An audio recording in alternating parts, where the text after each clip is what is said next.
Bali, ang papakita ko sa inyo ay ito po. Gamit ko po yung aking widescreen microscope. Bali, ito pong video ito ay continuation po ng ating pambiding na ilalaban natin sa mga auction. Sa mga nagtataka, bakit napakaganda ng aking coins? Kasi microscopic cleaning po yung ginagamit ko dito pag nililinis ko yung coin ng 1907. Yung mga details na halimbawa, yung mga madidilaw na yan, nalilinis ko siya nang hindi nasisira yung pinaka details, yung mga emboss na ganyan. Nalilinis ko siya nang hindi nasisira yung mga emboss. Kaya napakaganda po ng aking coins. Kasi microscopic cleaning po ang ginagamit ko.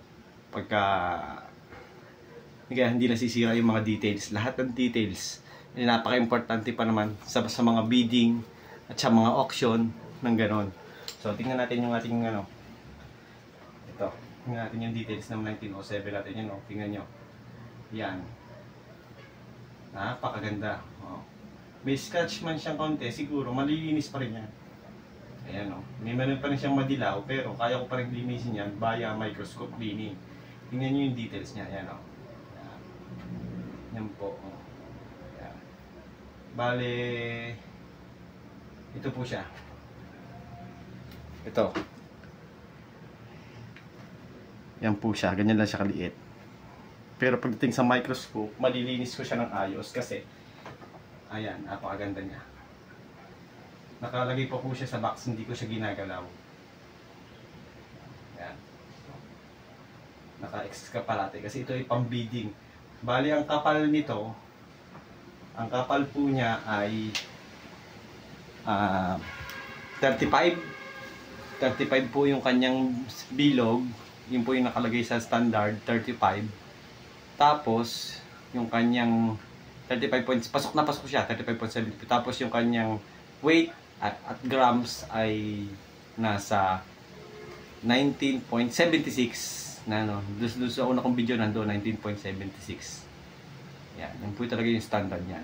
Kasi pag bagong-bago, bakit ganun, ba't daw taas pa ng akin? Kasi makikita nyo yun doon sa tabi. Buksan natin. Para madali, silipin natin yung tabihan niya. Kung bakit ganun pa siya kaganda. Yan, malilinis ko naman yung kakamay ko na. Ayan po, makapal na makapal pa. Tingnan mo yung kapal niya. Ayan halos wala pa siyang damage. Ingat na ingat po ito ng aking magulang. Kaya hindi wala, halos parang bago pa. Yan ingat na ingat po siya bago ko ito minana sa kanya. Yan. Tingnan natin yung 1907 sa likod. Ayan tingnan yung details. Ayusin natin yung zoom. Ayan ang ibon napakaganda Agila talaga. Ayan igil na igil. Hindi pekwek. Yung iba po ang pato. Ayan tingnan nyo, napakaganda ng details. Talagang pang-auction to. Ayan. Pang-auction ang quality ng coins na to. 1907. Tingnan nyo yung napakaganda Ayan S. Ayan United States of America. May konting dumi, hindi ko malinis. Malilinis ko yan. May microscope ako napakaganda pa ng quality ng coins na ito. Ayan kita-kita nyo sa microscope na yan Yung mga sulok-sulok na yan, kaya kong pagandahin yan. Nang hindi nasisira yung mga details. Medyo advanced din po ang technology ko kasi ako po ay isang multi-skill technician na nag-aayos ng mga CPU, tsaka yung tinitingnan ko sa microscope yung lahat, microscope, tsaka yung sa mga watch, sa mga relo. Ayan. Kaya po may ganito akong mga kagamitan.